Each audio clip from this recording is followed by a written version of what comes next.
And we are live on the SideQuest. A very special post-Black Friday edition. I'm going to call this Silky Saturday. I know it's supposed to be like Small Business Saturday. It's Small Business Saturday, yeah. Yeah, we'll give it a different name. I don't know why. Just to be weird. SideQuesting's a small business. I guess SideQuesting Saturday. Love it. There you go. I am Dolly Demovsky. Joining me as usual, the one, the only, the double underscore. The underscore double underscore JJ. I'm just gonna say JJ. It's probably easier just to say your name. JJ's fine. We don't have to go good. through the whole. That's just a Twitter feed. That's just a Twitter handle. It's not my real name. We can just go with JJ. We can actually just go with JJ because that is your name.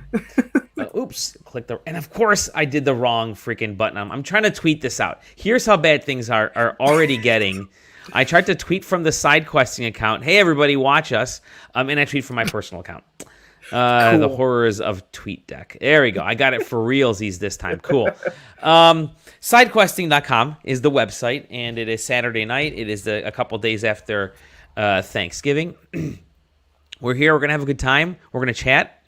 We're going to talk about games. We may be joined by other people. Yeah. Who knows? We may just turn this. We may just turn this into the cryptid show. It might just turn into finally I can start doing that again. Okay. JJ, you and I need to plan out the second episode, and I got to get the first episode up on an actual podcast feed. I'm so backlogged in things. My list is like constantly growing. I hear you. It's just but I think we're getting there. It'll be good. Trust me. But let's talk about what you've been up to, JJ. First of all, how was your holiday? How did you spend it? The same way I spend everyone. It's just me, my mom, and my dad. Awesome. And the dogs. I'm not cool. gonna. It's the way to do it. That's just that's how it's always been. That's how it always will be. It's never been a big it's never one of those like TV Thanksgivings where it's just like 3 generations of family. Sure. Dining room. It's never been that way. The dogs are kind of a third generation, though. When you, in a way, they're getting very smart. Yeah. And start doing your taxes soon. Yeah. No, that's cool. I mean, you know, I think that's totally the way. I mean, everybody to each their own. To do whatever you want. Yeah. Be safe. You know, hopefully you can be safe. But everybody celebrates kind of a different. We ended up usually we will go to my parents' house, which they literally live across the street from us now. Like I can walk to my parents' house faster than I would get into my car, than me getting in my car, starting in my car, driving, stopping everywhere, and getting to their house. That's basically how fast it is now. Usually we'll go there on Sunday before Thanksgiving, and then we'll go to Chicago to visit my sister-in-law and brother-in-law on Thanksgiving Day. So that way we're able to kind of cover both families. And it's the Sunday one is more of the if I want to call it a big Thanksgiving thing, but even then it's like my mom and dad, my wife and daughter and I, and my brother and his kids, and that's it. I mean, it's just really just like the immediates. We never really go beyond. We've never, not for like 15 plus years, gone beyond just this immediate, the immediate family. So Sunday was the bigger one for us, but typically this year, obviously we didn't go to Chicago. We're here. We wanted to. I mean, we had everybody that would have gotten together for Sunday and for Thursday. We all faced this bout of COVID together. Hey, Corey, how's it going? Good job. We're nerds. So we've all faced it together. We are, technically we're the safest, most immune people on the planet at the moment.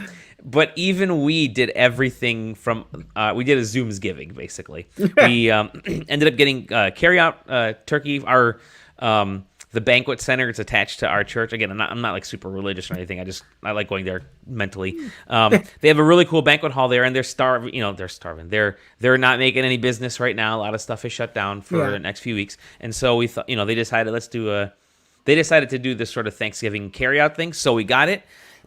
Brought it home and divided it up between our house, my mother-in-law's house, my parents' house, and then we streamed in my sister-in-law from Chicago. We just kind of set up the iPad.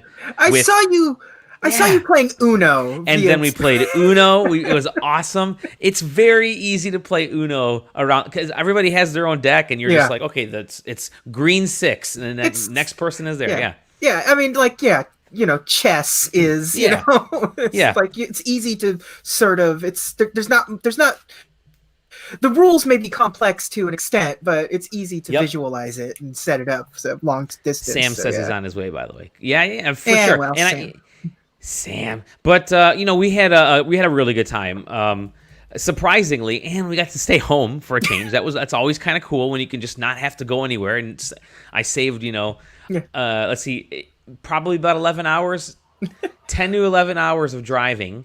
I saved, so that's good. Corey, of course, lives out that way, and I know Ryan and I always get together like Thanksgiving Eve for our yearly chat where we badmouth everybody on SideQuesting. It's kind of like the airing of grievances. No, I'm just kidding. It's Festivus. It's your Festivus. It's Festivus, yeah. But we didn't do any of that. So, but we were able to pull off a lot of stuff. And now that we were actually home this weekend, which meant for the first time we put up our Christmas lights, our Christmas decorations on Thanksgiving weekend for the first time in years. Nice. Otherwise, it's like a little bit here, a little bit there, first or second Saturday in September. So we got a lot of that stuff out of the way. That's like for us, our Friday it's Christmas time, baby. We go out there and it's just the house is completely covered in Christmas lights right now. Yes. The only thing left to do is get the tree at this point. We're in a new house and I have this my room that I used to record my podcasts out of. Hey Sam. Has a big window behind me, and I just propped a little tree up in there, and it's like, nice. So now I got 2 Christmas trees. Hell yeah! Awesome. How's it going, friend? Sam? Sorry, I'm late. Didn't look at what time it was. It was my fault because I forgot yesterday. I made the whole plan this whole week. I'm like, what day's better for everybody? Wednesday or Friday? Let's do Friday, and then Friday at I think it was 9:45. I looked at the clock and thought, oh shit, we didn't do a podcast. My bad. But then everybody else forgot too, so it was okay. Say, hey Sam, how was your Thanksgiving? Good. Very boring, which is nice. Yeah. That's good. Yeah, good man. That's always my answer when someone's like, so what'd you do? Nothing, just how I like it. Yeah, this year especially kind of felt good to not do anything. I was actually supposed to be off this whole week, and somehow I got conned into getting to working. I was supposed to work on Thanksgiving morning. Oh, wow. But there was a scheduling kerfuffle, and I ended up kind of lucking out in the end where it's like, no, I don't have to work at all now. Cool. I still get paid, but not getting I just don't get that, time and a half. Okay. Whatever. I didn't have to go to work. That's what I did. That's good. That's good. Yeah, I chipped away at some stuff throughout the week, but I'm not complaining. I'm working from home now, so well, good. Everybody's good. We're good. We all ate, dinner as virtually as we could. We ate something. And we even played some games, and it'd be good to talk about some of the games that we played. I'm going to go first this time for 2 things. One, I mentioned it last week, but I definitely want to reiterate. I have completed Octopath Traveler. I did not do the post-game. There's this post-big chapter thing where you got to go through this stretch of little mini quests, side quests, and then you can unlock this kind of post-game sort of extra little scenario. And you have to boss rush all 8 of the main bosses, and you can't save in between. And I was ripping through them. I mean, I think I got through 6 of them without a single character on my team dying, and you're kind of stuck with your same 4 characters. And then I get to the 7th one, so I'm really only 2 away from the final boss of the game, and I get obliterated through 2 spells that this guy throws out, and I'm like, you know what, fuck it, I already beat this game. I don't have to try this extra stuff. I'm throwing this up on Marketplace, so that's where that game's going now. And at least you're free from it. Finally, I'm so happy to be free. I put over 120 hours into it, I think. God Almighty! Oh, but I gotta say, half the time of that was me falling asleep with it on my face. So that's always a possibility. No, I got into some more Hyrule Warriors, which is it's the first region, and the demo covers a lot. The actual Hyrule Warriors demo, you're basically bored with the whole game after you play the demo because you got a lot to do in there. But went through the demo and started the main quest. But that whole kind of first section is a little bit more tedious than the rest of the game opens up just a little bit more when you can start doing some crafting and shopping and things like that. So, but legitimately only playing this game for the story elements, which is really weird to say in a Musou game, but love the characters and there's some really cool story elements. And yeah, Sam, I think you were playing that as well, right? Yes, yeah. I've been making my way through it. It's kind of weird because I'm playing Genshin Impact at the same time. Okay. And so there's only really room for one beat 'em up button masher in my life at a time. But I've actually been enjoying it a lot. Like I used to play Dynasty Warriors, back on the PS2, I think it was. Yeah. And like Hyrule Warriors 1 was cool because it was kind of like a love letter to the Zelda franchise.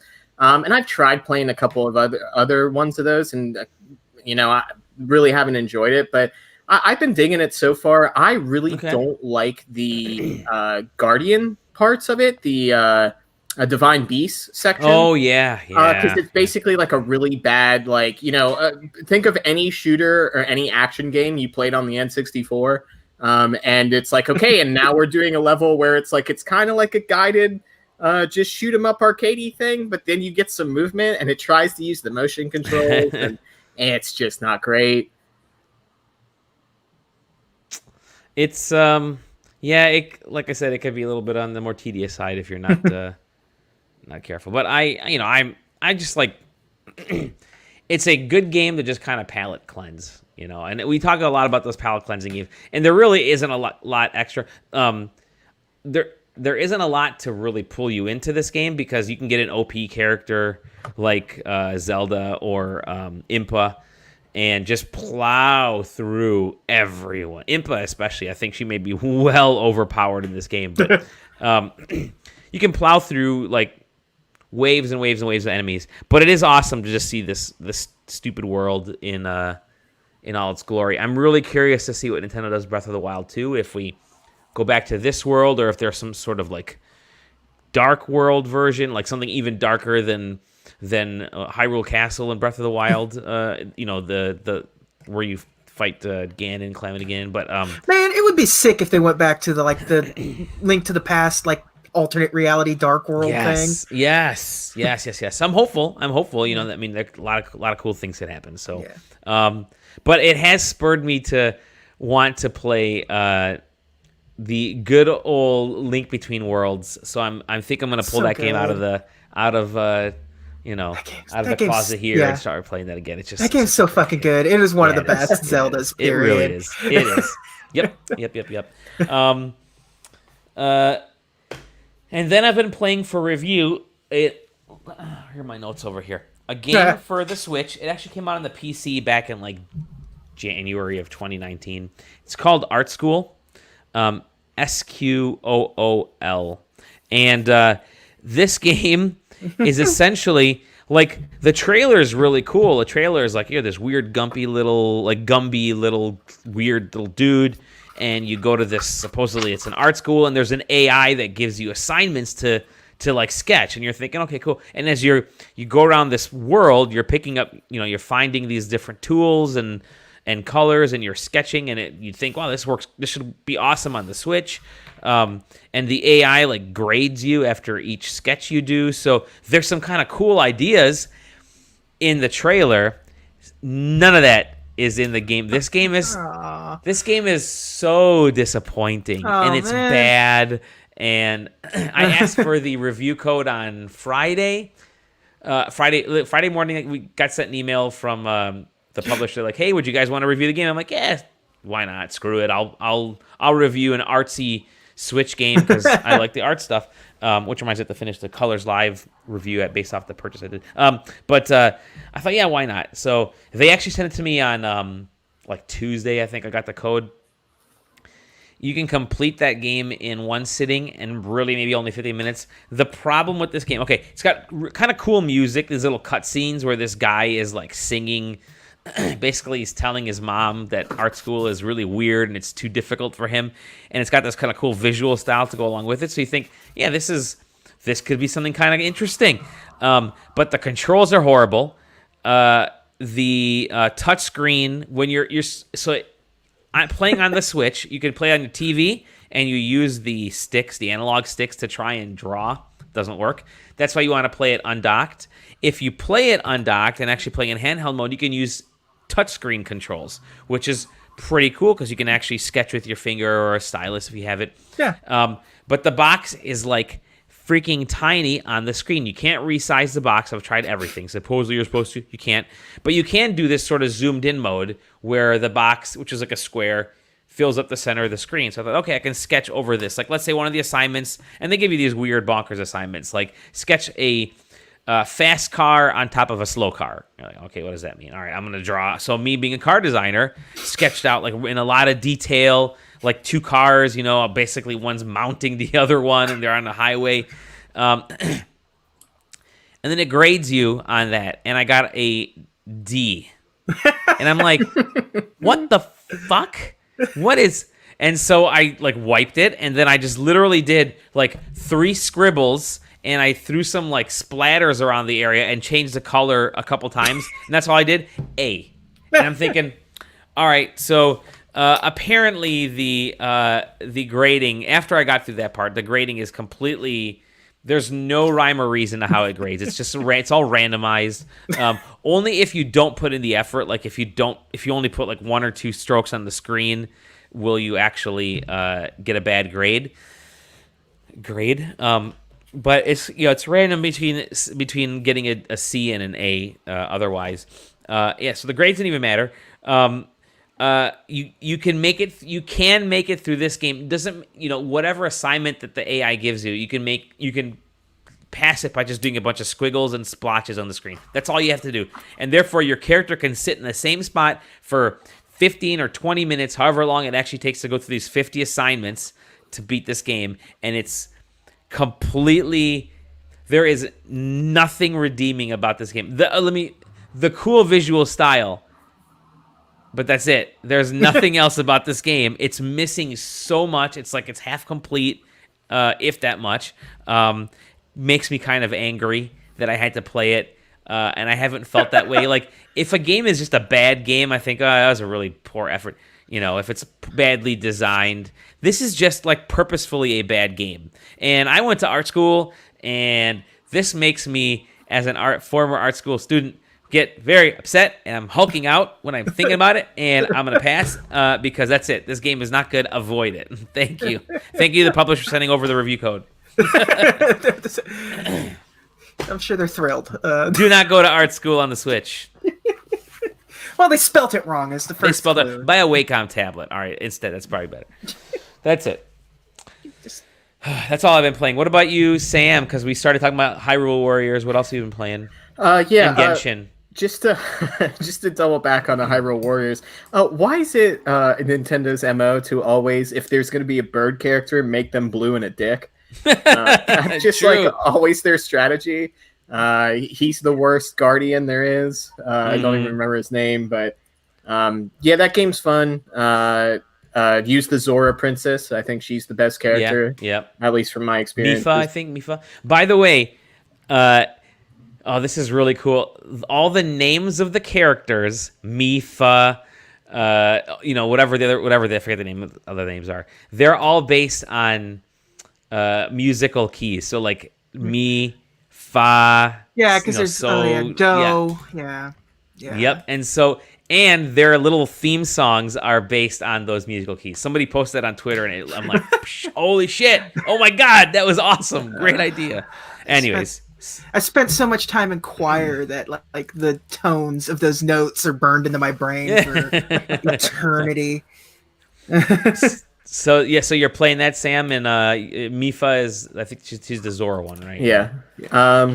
So I haven't played anything new other than one that we'll get to since the last show. But WRC9, still making my way through that. Nice. Apparently that game is getting an update here shortly that's going to add even more stages of different rallies. And yeah, I saw that email come through, and I'm thinking, wait, they just released this game, and they're already adding all this cool new content. I'm like, that's kind of cool. You want, like, launch racing games are the best ways to showcase a console's power, like the capabilities. So you went for WRC, I went for Dirt 5. You went for Dirt 5. There you go. Yeah. They're adding, as far as I know, the entire update that they're adding is free. And they're also adding a co-driver mode. And I think I brought it up during last episode, where in rally racing, you have a co-driver that basically reads you the instructions of like sort of, what turns are coming up, do they tighten at the end? Should you cut and make a little bit of time on the corner, or just kind of, let yourself fade out in the turn or something like that. So, I mean, you have to probably have 2 people with 2 copies of the game, and I think it's only on PC. But the idea that somebody's going to sit there and just yell out the instructions. Sure. Plus, like, you have to know what's going on, because, like, if you get lost in that book, like, your driver's driving completely blind, like, just going by what they see, and you will be markedly slower than everybody else. So I'm still enjoying that. Okay. It has gotten a lot harder, as it should. I have moved up to now I am in the WRC 2, I think is the series, or 3 maybe, because there's juniors, 3, 2, and like the actual championship, and I think I'm in 2. But it got a lot tougher. Great though. I've been finding that I have to be focused to play it. Like, I'm playing it. Its difficulty, I don't think really has like an easy, normal, hard type thing. It just has a scale from 50% to 150. I think I'm playing at either 100 or 110, because I think I bumped it up at some point.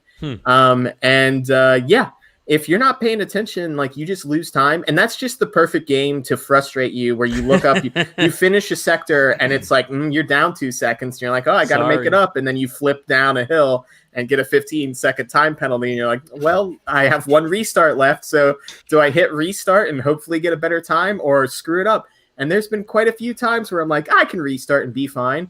And then I damage my car beyond repair, and I DNF from that sector. So...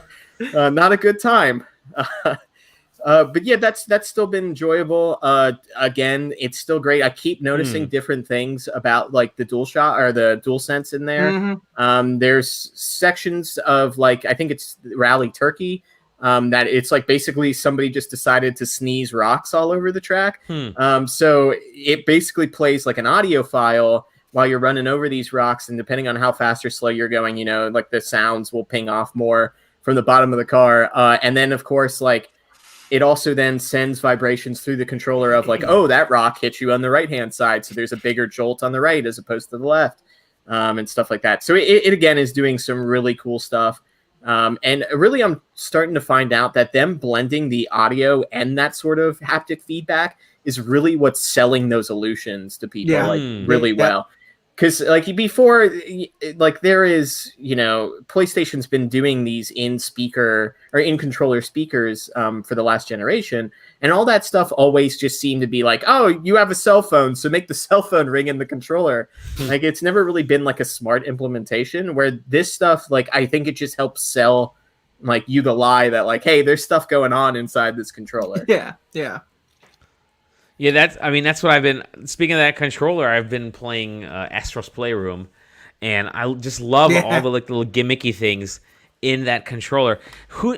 They may never use that stuff in the. I mean, you'll see it in like this first kind of wave of games, and then it may disappear after that. Who knows?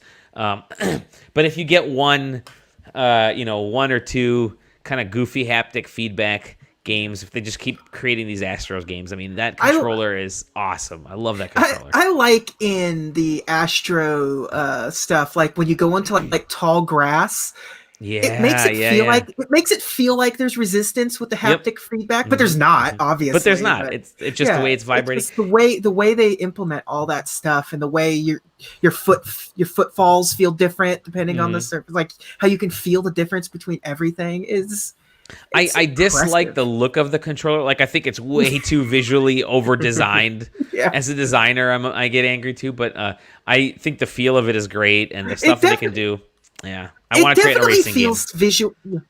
Yeah, it definitely feels visually the controller like the person that designed the original the 6-axis for the PlayStation 3, that boomerang one. Like, this was them. Like, I'm gonna get this controller fucking made sooner or later. It's just their closest attempt at it.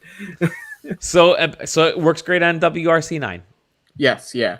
That game is also available on, what do we call them now? Last gen consoles? I think so. On PlayStation 4 and Xbox One.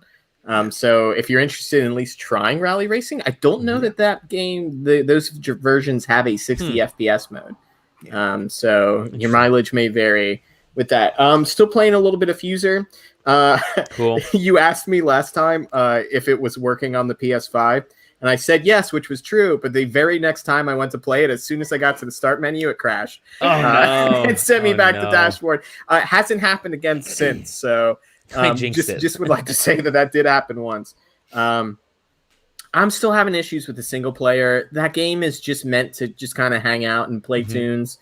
And it sucks that some of that stuff is locked behind it. Oh, that sucks. I wish there was even if I could flip a switch somewhere in the settings that's like, hey, I give up on single player. Can you just let me play with all the fun toys? It's like having a toy box and your parents go, well, this side of the toy box is locked until you turn 6. I just don't understand that. And you have to buy a different bedroom before you can. Or imagine buying a car and it's like, well, yeah, it has headlights, but you don't get to turn those on until you drive for 100 miles. How badass would that be? If you can, you don't get to use your radio until you drive 2,000 miles with this car. Yeah. Well, isn't some of that Tesla stuff it's all software locked? So the auto drive and even battery capacity or run mileage or whatever is locked behind software. Instead of the physical hardware of it, which is nuts. Don't buy a car that locks you out of features just because it feels like it. So I'm still enjoying the DJing aspect of it, but that game doesn't need a story. Just keep pumping me full of songs. You want me to pay a monthly subscription to get Fuser Radio or whatever? Let's go. There is still no BTS or any K-pop. What are you doing, Fuser? It should have been just the console version of Drop Mix at the end of the day. Yeah, really. I mean, I fucking love Drop Mix. I still have mine. I have still have ours. Yeah. I got the Hasbro cards, which I'm a big fan of. Ooh. The G.I. Joe and the Transformers cards. And I just want to know how long until they rebrand Drop Mix into Fuser the board game. That's not a bad idea.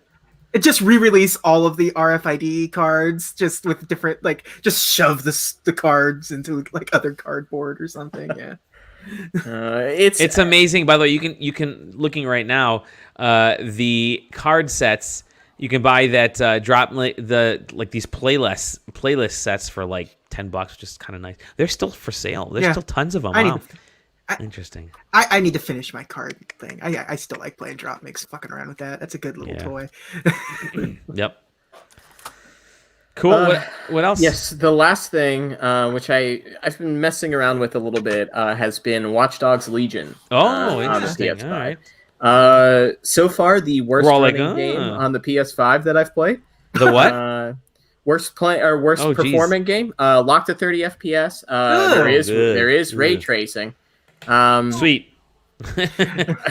It's just very generic. If you've played Watch Dogs 2 or most city-based open world games, Ubisoft open world games in particular, it's kind of like that. The whole you can recruit anybody functionality is fine and dandy, but there's really kind of subtle, if no differences between any of these people. Now, of course, there's I found a spy yesterday, and it's ooh, she has her own car. She carries a silenced weapon.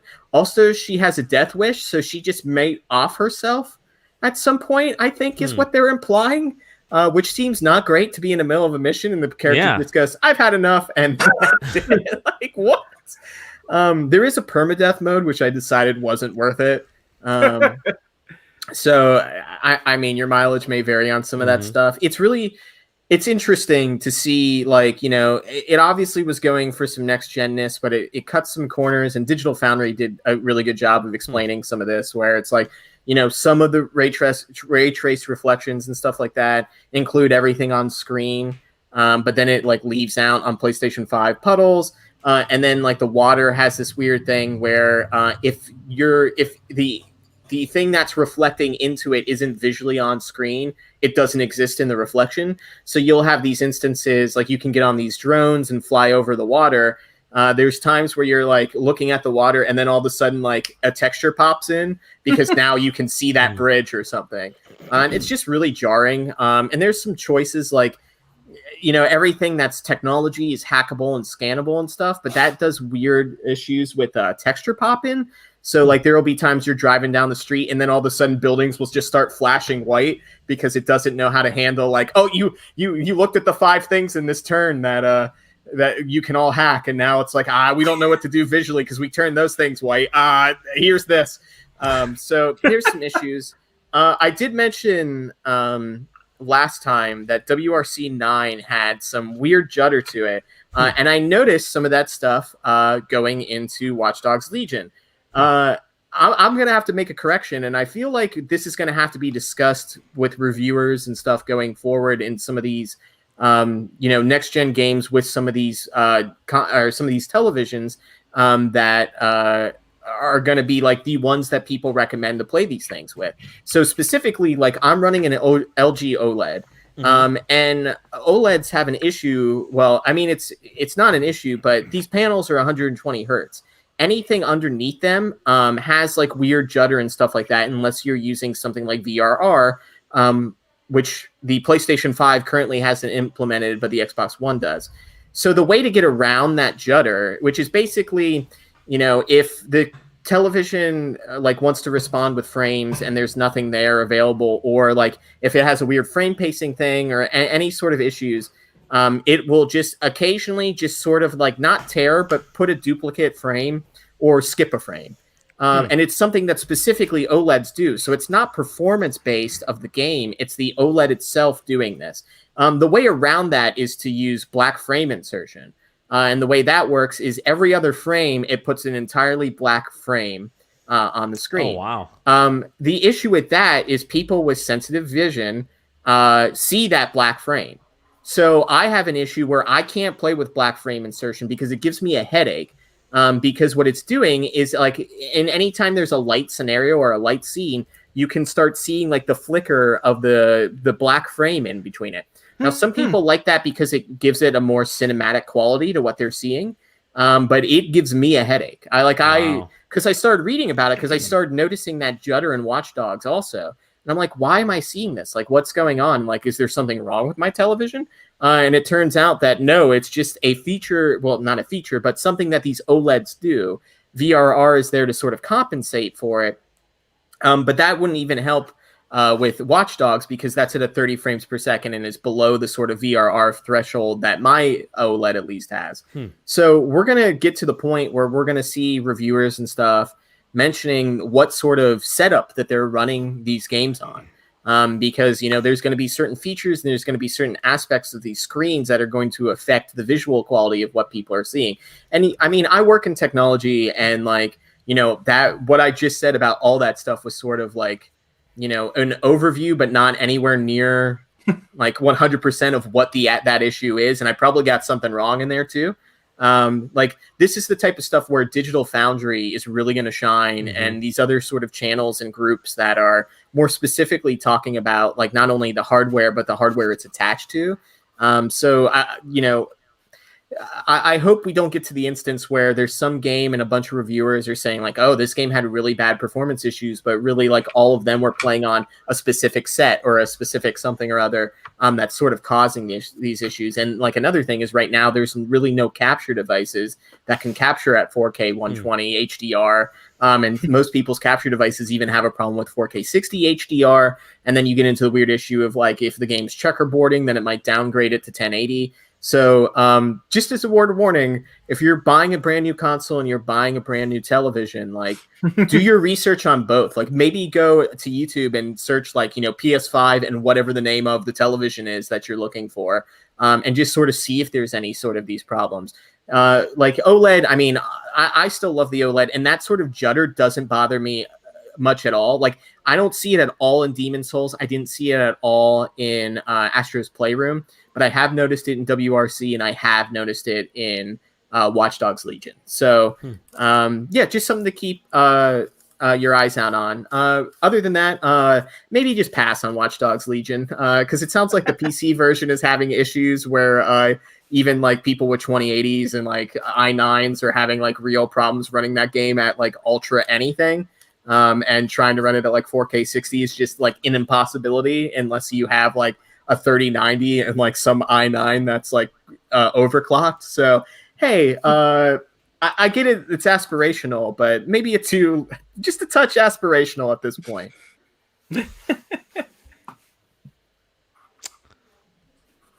Okay, yeah. I mean, that's Watch Dogs, baby. Sorry for tech hour there, but Watch Dogs is the most techie game that's sort of out there until the world gets taken over by Cyberpunk here in like 10 days. Because I don't have enough time to play all these games and I'll get in a little bit of all the other games that I bought. I don't have enough time to play Watch Dogs Legion. I've been watching Mr. Robot in the background, and that's enough hacker for me.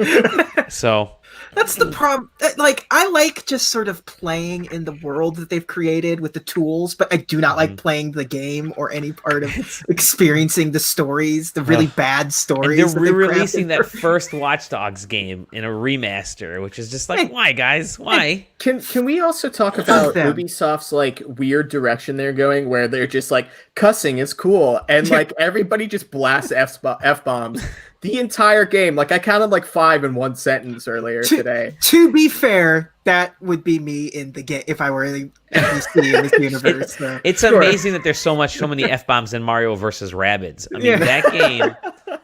And yet, we still not getting a fucking Assassin's Creed original redo. Like, yes. Get Watch Dogs 1 coming back out. It's just, like, and I swear on this podcast all the time, but like, there's a difference. Malarkey. There's a difference between like, oh, he slid like 2 F-bombs into that hour-and-a-half long show to like, every other word is something, and it just sounds like 15-year-olds are writing the script being like, yeah, that's cool and edgy. Quentin Tarantino presents Watch Dogs. Wonderful. Anything else you've been playing? No, just the packing game. It's basically like Tetris, but since I am moving, it is just time to pack, and it's going great, I guess. Figure out ways to put boxes in certain areas. Did you get one of those one of those pod things? You just try to pack in like a truck or trucks, or have you even decided that yet? We'll probably rent a U-Haul at some point. I may be borrowing like a van from a buddy of mine, but just really giving you the heads up, man. You're gonna be like, yeah, I can probably fit. I think we'll be able to fit everything into this U-Haul in one truck, and then 6 trips later, you're like, I should have got a second vehicle and hired people to do this. The good news is it is a, other than my driveway where I'm at now, it is a flat line to drive straight to the new house. Nice. Awesome. No, there's a couple ups and downs, but nothing too crazy. No, like, mountainous, out in the middle of nowhere turns or anything like that. But it should be fine. I do have like an entire house plus a like wood shop worth of stuff that's got to move. So true. It's going to be quite a few trips, but we're just saving boxes here and there from work. And let me tell you, to pack clothing, if you've ever been to a PAX East or any of these conventions where they sell you those, buy $50 worth of merch and you get one of these oversized bags. I have like 4 oversized Overwatch and Blizzard bags back there. That is basically has like all of my summer and all of the rest of my clothing that I'm not going to be wearing in the next 3 weeks. You're like, okay, so let's say Overwatch is springtime, Shadowlands is summer clothing. So thank you, awesome. Blizzard, for understanding that people keep those bags for some unknown reason. They've just been sitting in a corner in my room for, when was the last PAX East I was at? Like 2 years ago? 4, who knows? And then remember when we used to make fun of people? We said, oh, look at that dude, he's got like 4 bags, and now I'm like, that's really economical, actually. Well, what's funny is when I opened one up earlier tonight, I looked in and I was like, oh, there's a receipt. I wonder how much money I spent on useless stuff. And I dug it out and I'm reading this thing and I was like, 6 pins and a beanie. Like, I didn't buy this. Like, what's going on? Then I remembered Robin gave me her bag because she couldn't take it on. Yeah, that's right. So I was like, oh, that's right. Thank you, Robin. You're going to fit all my socks in here. And all my sweatshirts that I won't be wearing for the next couple weeks. Excellent. JJ, what have you been playing, my good friend? Oh, what haven't I been playing? What haven't you been playing? It's a shit ton of stuff, man. Since I was on last, I wrapped up Miles Morales. Okay, all right. 100% that bad boy. That's cool. That's cool. I'm holding off so I can finish the original Spider-Man remastered that I'm hopping into, or Spider-Man that I'm hopping into Miles Morales. Back into Miles. Yeah, I had. Cool. Luckily, I never felt. People were having all of those like graphical issues of like turning into lampposts and shit. Luckily, that's kind of cool. Yeah, when you think about that's like Skyrim levels of cool. Yeah. The only issue I ever really ran into was in the final boss fight. I just suddenly like fell through the floor randomly, and it took a good I didn't know what to do. It's like, did it checkpoint? Do I hit reload checkpoint? Am I gonna die? And it took it took 2 minutes until Miles died, until the game realized something's wrong here, so we're gonna fucking do something. But I loved that game. Cool. Like I said, I 100%ed that. It's not hard to 100% that, but it's worth it. It's just all the suits are really good. Yeah, they are. Exactly. That Into the Spider-Verse suit is still my favorite. It's just the way they did that whole thing. Yep. Yeah, I like that you can attach the 15 frames per second jitter to any suit. Yes, which is cool. Can also kind of be messy if you're not careful. Yeah, but I like it, but it uses one of your modifier slots. So you have to choose: do I want something useful or do I want this cool looking effect?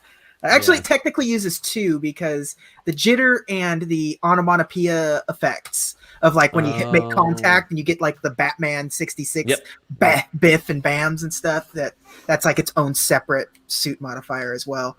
But I don't know if because I went back, I'm playing through Remastered now that I finished that.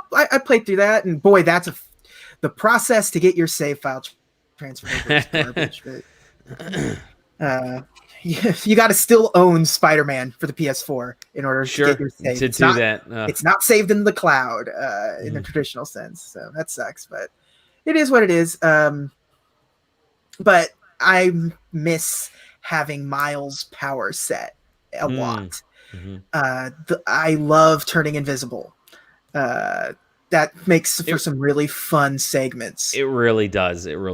Luckily, Spider-Man had some electricity sort of buffs that you could add to his suit that sort of mitigate losing Miles' Venom powers. But for the most part, I hope the next game is an alternate between the two. It's Pete. Yeah. At this point, you kind of have to, because Miles is so popular. Yeah. Miles is fantastic. I beat the campaign, I guess, of the Astro Boy. Astro Boy. Oh, that would be badass. Yeah. Astrobot. That they do some cool shit in that game in just terms of sort of the history of the PlayStation. The final boss fight in that game is super fucking cool.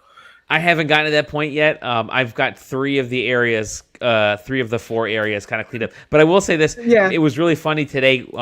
We're playing, and there's one part where you get the archives, you get different hardware from PlayStation's past, and the PSP comes up. Yeah. And my daughter goes, "What's that?" I'm like, "Oh, that's the PSP. That was basically Sony had the handheld. They had a handheld that was really popular." That came out right around the time of the DS. She goes, "Really?" I go, "Yeah."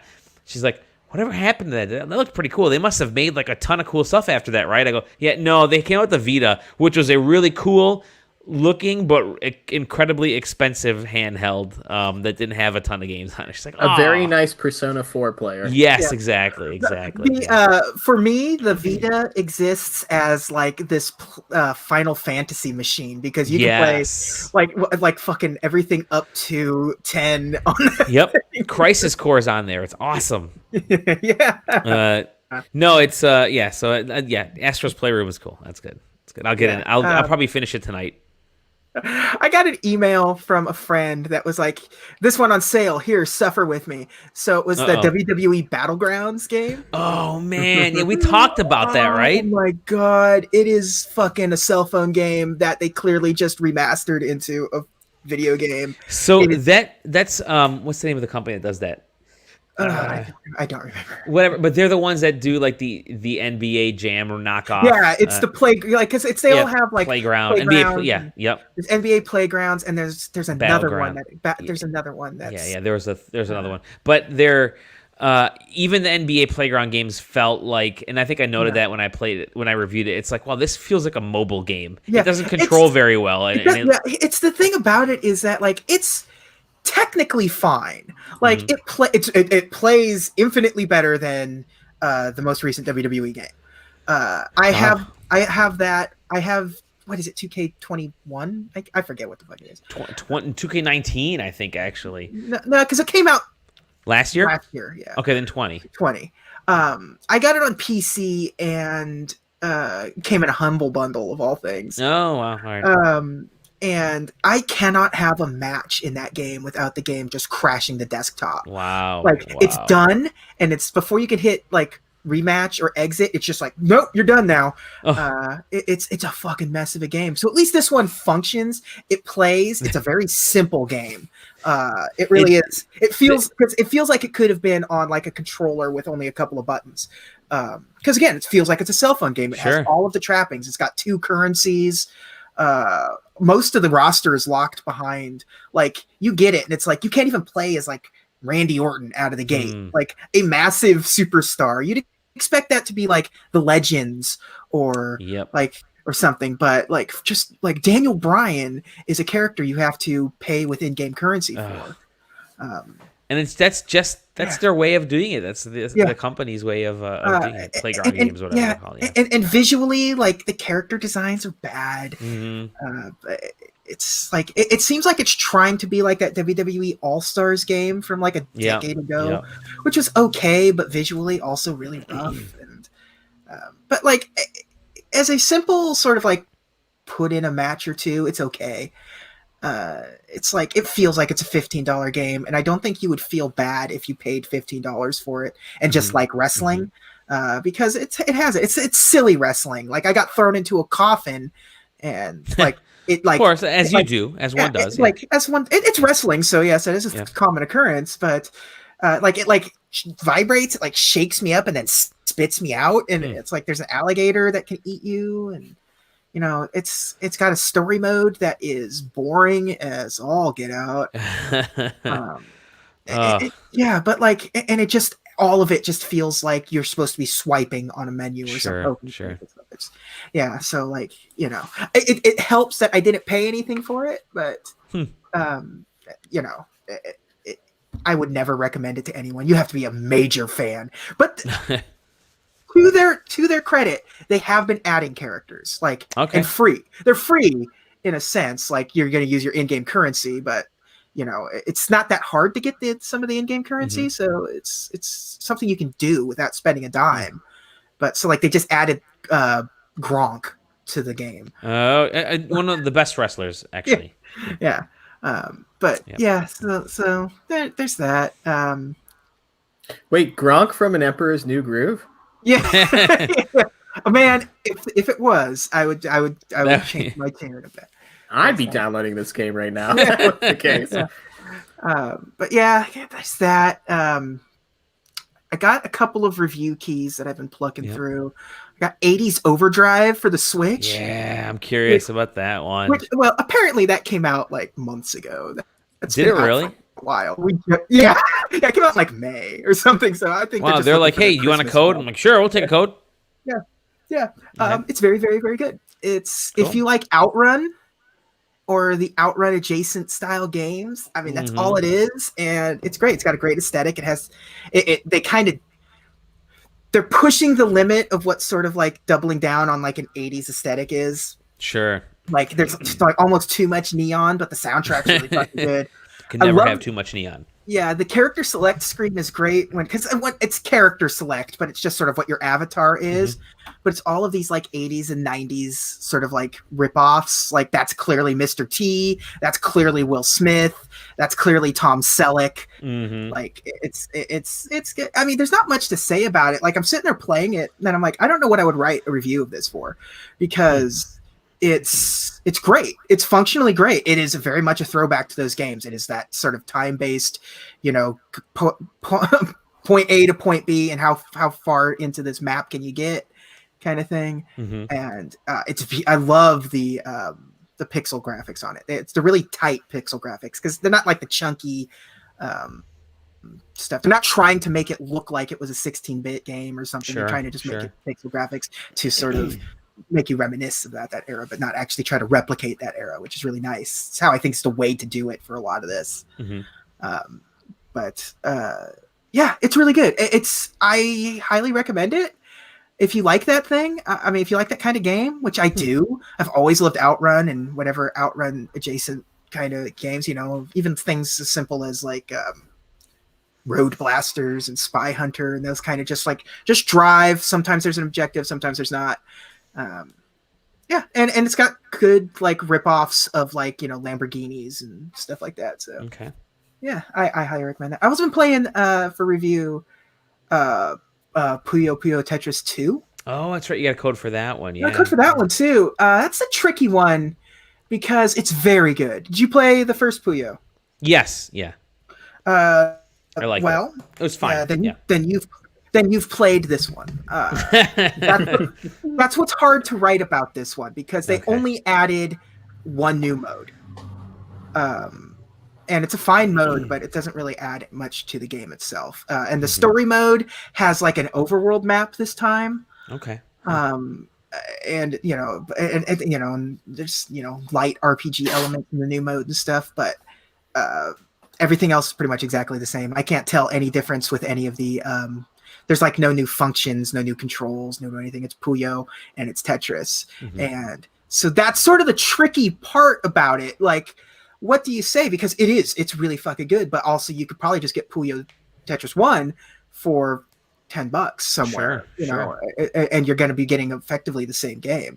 I kind of get a little upset at this kind of like, because it's not even like, it's like, you know, we've annualized the franchise, and Puyo Tetris 1 was almost launch window Switch.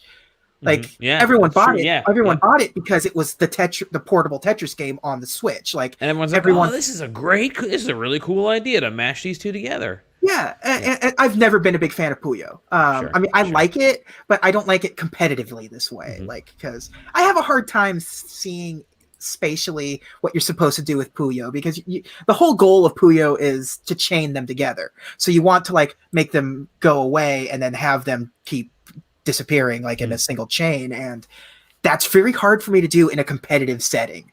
Like Tetris, I can hold my own against, you know, top-notch players, but when it comes to the Puyo side of things, like I like playing it like single player, Mean Bean Machine, like on the Genesis and stuff like that. Like I enjoy, but competitively not a big fan of. But it's a great game. It's a great Tetris. But there's a better Tetris game on the Switch already. So, and it's free. It's free. Like Tetris 99, baby. Yeah, and if you pay the $10, you get the single player mode for Tetris 99. So, or $5 or whatever the hell it was. That's what I ended up doing. Yep. Yeah. So, like, you know, Puyo Tetris was a great game when it came out because it was the Tetris game on the Switch. Yep. And you got Puyo with it as a bonus, basically. And it's creative, and it's got credit where credit is due. The story mode is charming.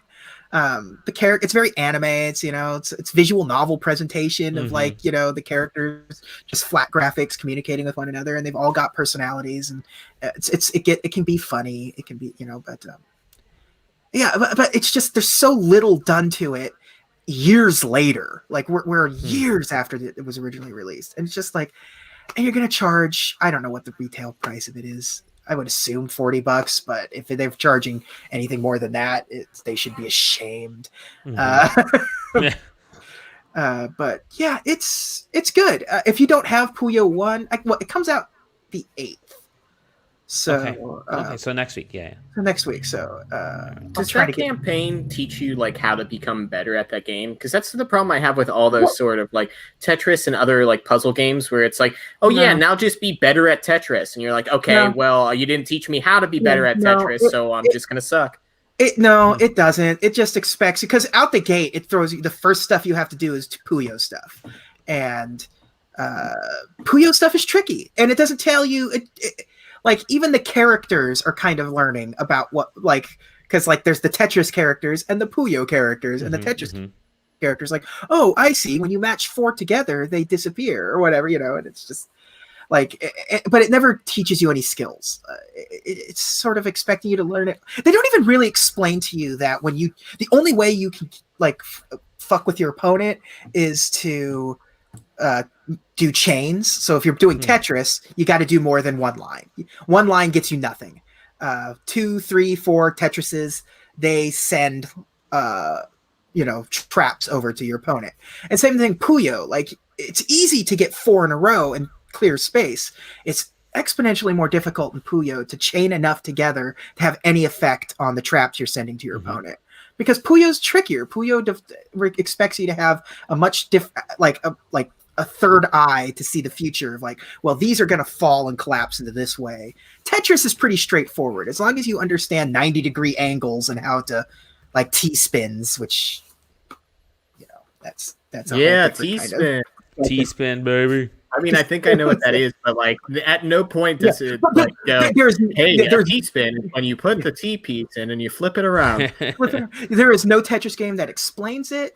I will have to have, when I get that review up, I'm going to have you put in the header the photo of me with Alexi. Yes, yes, for sure. Because listen, I am a massive Tetris fan, and when I got granted the opportunity to shake his hand, get a photo and an autograph with him, I jumped on it immediately. Awesome. I couldn't help myself. But awesome. Yeah, so I'll write something more substantial about that. I don't want to be mean to it, but I'm gonna have to be. It's gonna be like the art school thing where it's like I'm mad because like there's a lot here, but they did nothing to earn it. It's just a sequel to get it's almost as if it's a game just to get another game out for Christmas from it's Sega, right? It's Sega. Yeah.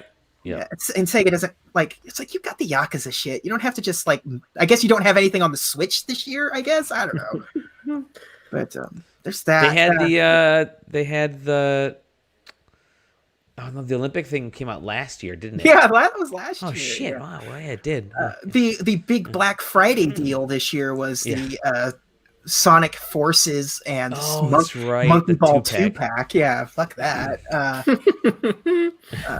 And also, so I guess the other thing I have to talk about that I've been playing is I got a Stadia setup in the mail because they were giving those away for free to YouTube Premium subscribers. So I got that all set up and I've been playing with that, and that's an experience to have. I could not imagine playing Cyberpunk on this thing. I want to really bad, but listen. The elephant in the room for with me is that I realize the limitations of my home network. It's not great. This podcast will show you that my internet not the greatest at times, but I was having like day one, I was doing okay. It was doing fine. Second day, I could not get a fucking thing to load. Really? Like at all. Like it was just constantly giving me the warning, like you're having network issues. I'm like, I am not. I was just streaming a movie in 4K earlier this afternoon, so I have no idea what the fuck your problem is. And I dropped it down so it doesn't try to stream in 4K because I know full well that's out of the question with this. Sure. And even then, it's like. You're having some problems. I'm like, fuck you. I know I'm not. I know I'm not. I know everything's fine. So I don't know. I have to troubleshoot some more, maybe figure out some stuff. But I played some Hitman because I got you got to try it out. Yeah. So and like Hitman is like because it has a range. It goes from like Celeste is on there because I did the Pro thing, the month trial of Stadia Pro, and so when it's working, it was fine. I wasn't really having any problems. I think the Power Rangers fighting game is on there. Oh, really? And that is the worst experience. Oh, A fighting geez. game, it's a fighting game. Already, you're playing an online fighting game over Wi-Fi, which is not. Nobody would recommend that, anyways. But not only are you playing it over Wi-Fi, you're playing the game itself over Wi-Fi, and the controller itself is being used over Wi-Fi. So it's just this like there's a recognizable delay between everything you're fucking doing in this game. And again, that may some people's mileage may vary, but for me, absolutely like useless. Like it's a useless game for me on there. But the less high impact games like the SteamWorld games and Celeste and things like that, they all ran fine. I didn't have any problems with them. I didn't have any complaints. But yeah, the higher up you get in quality, Hitman and like Sniper Elite 4, and I got Far Cry New Dawn. They have a $10 coupon, and I used it to like buy that for like $2. And like, oh well, I wish I could have my $2 back because the controller's nice. I'll give it that. Yeah, it's. I think that the recent controller, which is basically it's the evolution of the Xbox 360, Xbox One controller, because the Switch has that same form factor. The Stadia, the Luna, they all look like that controller. I think it's because people finally kind of figured out everything's really good I like this. Yeah, I like the kind of shorter handle grips on it. They're kind of a little stubbier, but they're a little more. I don't know. They're a little like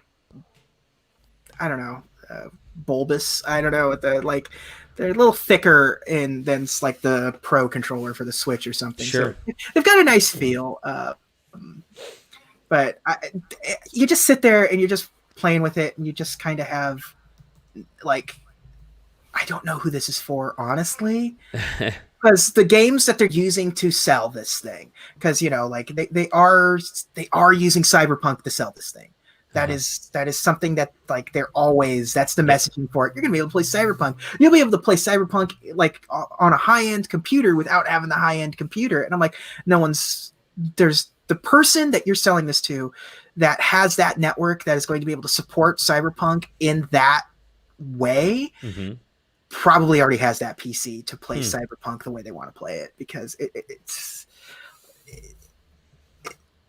if they want Cyberpunk that bad that they're going to spend, was it $120 for the package, or the $100 for the package, just to get a Chromecast and a controller to like, there's something cool to be said about being able to play that on the go, but again, that's defeating a lot of what Cyberpunk's going to be for a lot of people, that visual sort of powerhouse in this big open world game. But I don't know. I don't know what Google will kill it. This thing's going to be killed within a couple of years because that's what Google does. That's just like we used to do this on Hangouts, and Hangouts was popular and successful, and it's gone forever. Yep. So, yeah. It's a technology that clearly they want to get shoved into something that is never going to get shoved into anything. Like, because everyone has their own version of it. Exactly. Like, who's the buyer for it other than Google? Like, it's. I think the problem with what they're doing and what Twitch is doing, what Amazon is doing, is that they're. Where Microsoft is starting with, hey, we already have the games. It's just here's a different way to play the games that you already own. And these other companies are coming in the other way and saying, here's your new platform to play some games you might want, some games you didn't really want, but none of the games that you've bought yet, you probably already, actually, take it back, you probably already own them on other platforms because they're all coming out. And so it's, and I talked about Luna last week, and it was fine. Luna works, it works surprisingly well. Part of it was my issue at the house because I had like 10 things open at the same time. But Google is like at the most disadvantage out of all of these because, it feels like Google, like if Google had their fiber shit together and was able to get that sort of more wide, that you would have a sort of case for this existence, because you could sort of bundle it with your internet or something, like, because power to them, they didn't create a piece of hardware dedicated strictly to Stadia. Sure. It is just if you want to play it on your TV, it is a Chromecast Ultra. That's good. Chromecast Ultras are good and useful little things. Locking that behind a proprietary controller is the shitty part of that whole proposition, because you can't use a normal. You can use a normal controller if you're doing it on your phone or your PC, but you can't do it through Chromecast, which I understand, because the Stadia controller is going Wi-Fi, and it's not like it's not like the Xbox One controller is a Wi-Fi controller. It's the Chromecast isn't picking up Bluetooth, but I feel like there's something there to try to maybe. Google really needs to come in and say, hey, almost like the Apple approach, because Apple has the arcade, and I don't know a ton of people that are playing it, but everybody that does actually kind of likes it, because the games are sort of unique and enjoyable, and you still download them and they still live on your device and they're made for your device. But when you're trying to sit, I don't know, it's just you kind of want to start with that app store and say, hey, all these games that we already have, you no longer have to worry about them taking up any space on your device. Let's start with that, and then slowly add in, oh, by the way, you can now get this Mortal Kombat Classic Edition. You can get, you can start getting some games that maybe lead into some of this newer stuff, but start with what you're good at, but not with this crazy, we're just gonna start making games. Stadia has game studios now developing Stadia exclusive games, which is the worst idea that I've heard in gaming in years. Why develop games for a platform that isn't even there and isn't gonna last? Just the games that are already out on mobile, make that a part of your Stadia experience. I mean, to me, that's a good enough sales pitch. If I could save space on this thing, because I probably have about 80 gigs, if not more, taken up on just stuff, like Genshin Impact and Mario Kart and Animal Crossing. If Genshin Impact were on the Stadia, that would probably actually be a good sort of right. Yeah. That's a sort of low impact way of getting people into the Stadia and B, Genshin Impact. Yep. But even the stuff that's in the Pro stuff, like nothing's particular. Everything's either like almost too old for who gives a shit kind of thing. Yeah. Because like I said, it's Hitman 1. Yep. It's not cool. It's like I love Hitman 1, but Hitman 1 also exists within Hitman 2 and is about to exist within Hitman 3 in, a month and a half or so here. And Celeste is fantastic, but everyone's played Celeste. It's like the person you're selling this to that knows what a Stadia is. I said, I've had to explain 3 times when I was like, oh yeah, I got a Stadia coming in the mail, so if you can keep an eye out for that. What? Just let me know. A what? It's a Stadia. It's not a video game system, but it is. It's just a Chromecast with a controller, and then I've had to have that conversation 3 times with the same person. I don't know what a Stadia is. Yeah. Okay, it is. I don't. Yeah, so it's a thing being marketed to. Yep. Tech people. I feel like it's one of those things. It's one of those weird things where it was clearly designed for, invented by, and sold to shareholders and tech investors and speculators. Yes. Yep. It's not really designed for the person that wants to play the games. It's designed for a person. It's like Atari doing their shit with hotels and their token and stuff. They're not really it's not Atari anymore. It's not Atari in the traditional sense. It is this weird blockchain company that is selling all of this stuff to investors. And that's where Atari is going to exist, if they can exist anymore. Because clearly, I don't know if you've kept up on. I look at the VCS stuff. Weekly to see where that shit's at. And it's just it's great. A week and a half ago was just another well, there's been another delay in shipping these things, and like none of the backers have them. There are seemingly people that have the VCS, but none of them are like showing it running. It's like, well, I'm a developer. It's not really my job to show you. It's like, it doesn't matter. It's like, well, it's a Linux machine, so you're just a PC developer. So this is like, it doesn't matter what the fucking. So, and they're still doing their hotel chain, and they've launched their blockchain coin Atari token thing and stuff.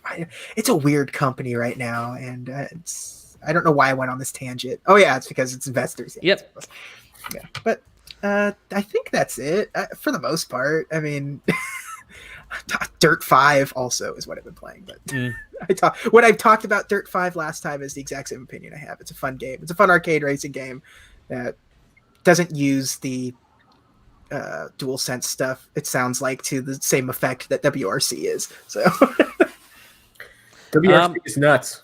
Yeah, it's like I'm a big fan of the dirt rally games because they are like these.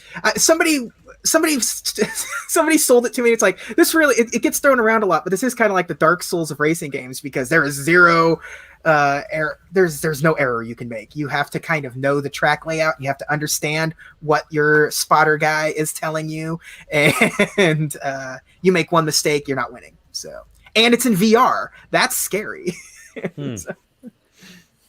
So WRC sounds like I should have gone that route instead because I like that kind of game.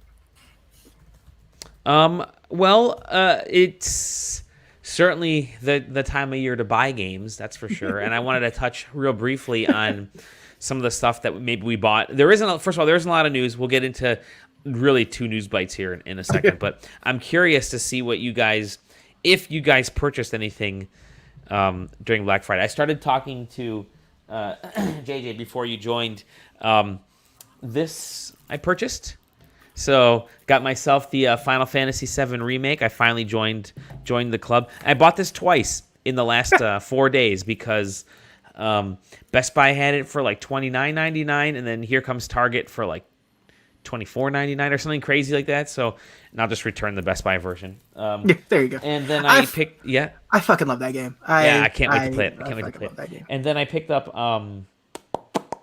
Did you get Squadrons? I sent you the link to Squadrons. Yes, I did. Yes. I'm waiting for that to... I love Squadrons that. And Marvel's Avengers are coming together in a package, and I'm returning Marvel's Avengers.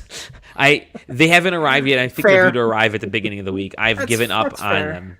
Yep. And this is all because of the news that broke that Marvel's Avengers still hasn't recouped the cost, and... I think that's one of the reasons you're seeing some of these price drops. And I told JJ before the show started, I would not be surprised if we see a $19.99 version of the game before Christmas, like on sale somewhere. If not, like $17.99 or something. They may just be like, you know what, just take it away, and then I feel bad. I talked about it. I still like the game, but it's so depressing to see. Like, keep in mind, I paid full fucking whack for this thing, man. Sure. It really doesn't. It needs to go to some. I hate to say it needs to go to something like PSN or Game Pass, but it kind of does. It really kind of just to get more people playing it.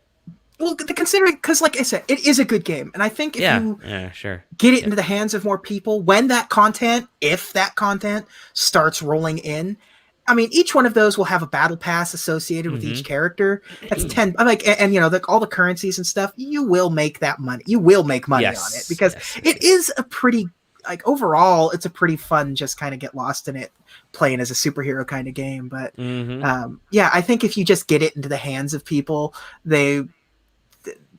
more money will be spent overall, especially once the content starts rolling out.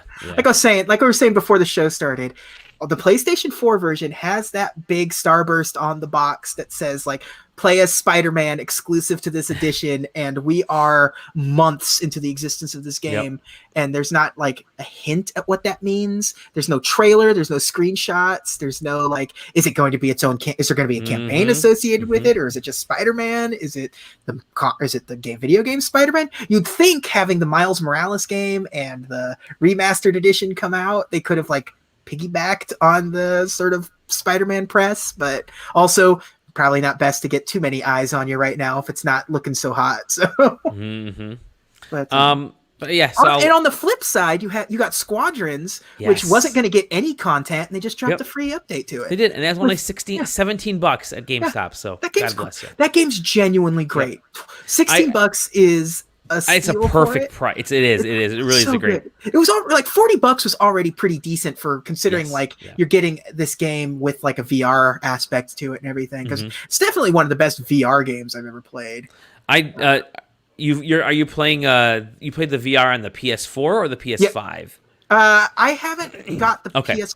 I have the cable to play it. I just haven't got around to booting in. I'm gonna give that a shot because I ended up getting my cable like 2 days ago. So I will say also I went into and JJ, you and I were talking about this. I didn't have so I decided to brave the crowds. And see what it was going to be like. What it looks like. What a pandemic Black Friday looks like. And I was decked out. I mean, I had masks on top of masks, and I had my, I kept gloves. I kept my distance. I just wanted to see, and mostly because I needed. I did order a TV at Best Buy, I think it was like a 50-inch Insignia 4K TV for $150, and they had. Is this going to turn into another Dally? No, TV because issues podcast. No, because I already know this TV isn't like the highest quality, but I needed a new 4K because I'm moving the PS5 into a different room, and that room only has a regular 1080p TV, and I'm like, let me just get a cheap 4K TV so I can at least use the PS5 up there for and if it busts up, it's only $150. I can recoup that cost later on. So I went in on Friday to see. They actually had a $200 version out there from like Hisense or TCL or someone. That was gonna get my parents. They needed a new TV, and I thought there's a $200 4K 55-inch TV. I'll grab it for them. Let me go to Best Buy, where the sale was. And of course, like the TVs were like the top thing going. But Best Buy was packed. Best Buy definitely not like in previous years, but there were still quite a few. And this is under limits. Like there's supposed to be limits, but the parking lot was slammed and. People were definitely in there, which kind of got me to just basically turn around and go out. I didn't want to be yet another person in the room, but it's the first time I didn't buy anything on Black Friday. First time. Let me rephrase it. It's the first time I went into a Best Buy on Black Friday this whole weekend and didn't come out with anything, and I think that's like very rare for me. What about you, JJ? Did you buy any gaming stuff? I bought a Legend of Zelda ornament from Hallmark. So cool. That's everything else I got was not gaming. I could talk about it because I have no problem talking about it. Yeah, tell me about the records. Yeah, Black Friday they did record store day deals for local record stores. The record store that I go to, because I don't ever talk about this on this show. Is I definitely am one of those guys that listen to vinyl records because cool. Of course I am. They're great. Of course. Yeah. I love vinyl records. They're great. So awesome. So yeah, but yeah, the way my record store handled it this year was actually kind of cool in this pandemic thing. It was they opened their doors at 7:00 and they were just doing it from 7 to 9:45, and it was like, everyone was just kind of there, and they just let like 3 or 4 people in at a time. You could only shop for the record store, only get the record store day releases. So you couldn't get anything else. You could just go through there. That's cool. And you know what you're getting going in. But a couple of the things I wanted sold out before I got there, but I did get Beastie Boys, Some Old Bullshit, which is their pre hip hop stuff. Back when they were like this, back when they were a punk band. A 7-inch Santa Claus Conquers the Martians vinyl that has the song from that movie and the DVD version movie of Santa Claus Conquers the Martians. That's cool. Which fuck yeah, and a Fleetwood Mac album that came out this year. Awesome. I look forward to that. Cool. And I went to my comic book store because they were having some good shit. So nice. Yeah. I real briefly, as I was walking through Best Buy on the way out, I did notice one next gen console. By the way, a whole next gen console debacle over this week. Holy shit! First of all, before we get into that, I did want to mention there was one next gen console at Best Buy. Yeah. The Super Mario Brothers Game and Watch was sitting there, and I looked at it, and it was in like its own separate little box, and I thought, oh shit, should I just buy it? Should I buy a second one? I don't need it. I have one at home, but someone else might need it. Someone else might want it. I mean, it's not going for anything exorbitant on eBay. It's like maybe $10-15 more. So it's not for that purchase. I'm like, what would I know anybody that wants this? Maybe. I don't know. Nah, I'll leave it. I'll just leave it. I've seen it on shelves at a couple of different places. It feels like it's, if you wanted one, you could get one. Yeah. I think so. Sam, did you get anything over the Black Friday week or weekend or anything? I mean, not really. How I got Watchdogs Legion was that. I think it was Amazon. Yeah, put the PS4 version up for like $30. Was it early last week? I think. Yeah. Nice. And ended up just picking that up there. But no, this is the first year that I feel like, obviously no one's doing anything in stores really. Yeah. Even though it sounds like Best Buy really was. They were, but I think they had everything online at Best Buy. So I got Mad Max in 4K. That's what my Best Buy purchase was this year. Yeah, I always enjoyed Walmart's do their Black Friday at like 6 p.m. or in years past do it at like 6 p.m. On Thanksgiving. And now that my brother doesn't live in the state and stuff like that, we don't really. I mean, we will have dinner together and stuff like that for Thanksgiving, but it was always kind of nice to just kind of pop in there for an hour. And really anything, at least at my local Walmart, like if there was anything on that category that you wanted, like on those sheets, like you were pretty much guaranteed to get it as long as you showed up 15 minutes ahead of time and stood where that thing was. So it was always just kind of fun to go there, and I usually use that time to stock up with SD cards for the year. Oh, that's a great point. If nowadays, I think even this week again, Amazon was selling 256 gigabyte cards for pretty cheap. So nowadays you can get that type of stuff year round. You just have to get on that. But it was always nice to sit there and kind of people watch and just see people lose their minds, not understanding that hey, there's 500 of these things here, and there's only 20 of us that have any interest in it. So don't tear each other's arms off trying to get it. It'll be here. Yeah. Maybe you don't get the pink version of the instant camera you want, and you have to settle for the blue version. But I promise you, the person getting it will love the instant camera just as much.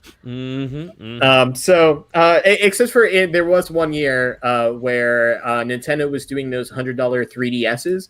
Yeah. At Walmart, and they had it's the new light DS or whatever. 3DS, and they had whatever custom faceplates that they didn't reprint or whatever. And my store only got 10 of them, 5 black, 5 white. And I remember I was 6. I must have been 6th in line, maybe.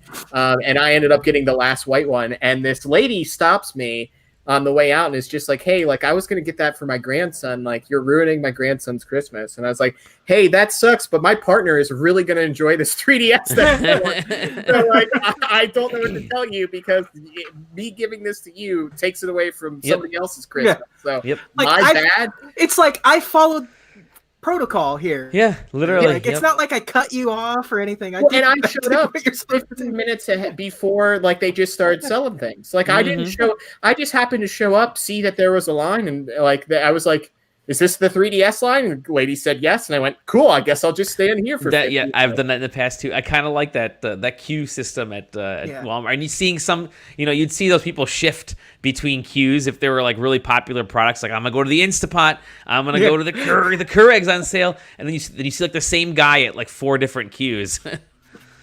Yeah. Okay. As my boy ETA Prime pointed out in his Black Friday video, is the best way to save money on Black Friday is to spend no money on Black Friday. Correct.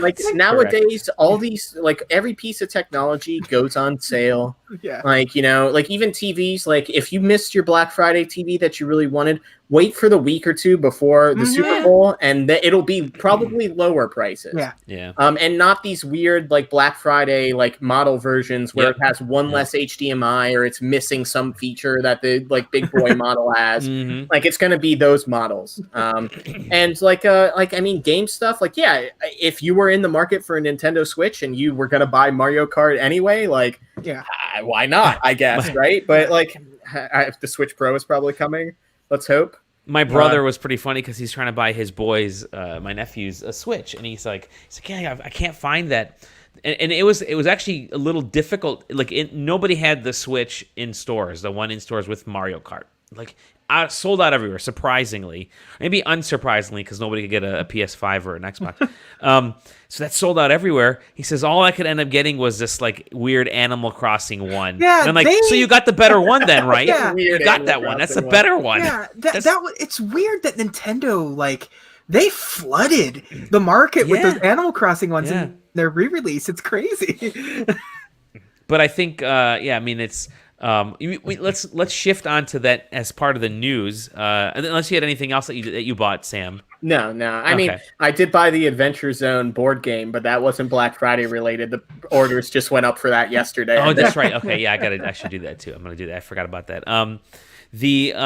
So this week and the whole real fall sales of next gen consoles is a complete clusterfuck, and to the point where this is the experience. So I have now been drafted by friends and by like my closest friends and relatives to find them a PS5. So all I do is I send them Wario 64's profile on Twitter. I'm like, just follow this guy and set your notifications on, and if he notifies something for if you see something pop up for the PS5, order then. That's that'll be perfect.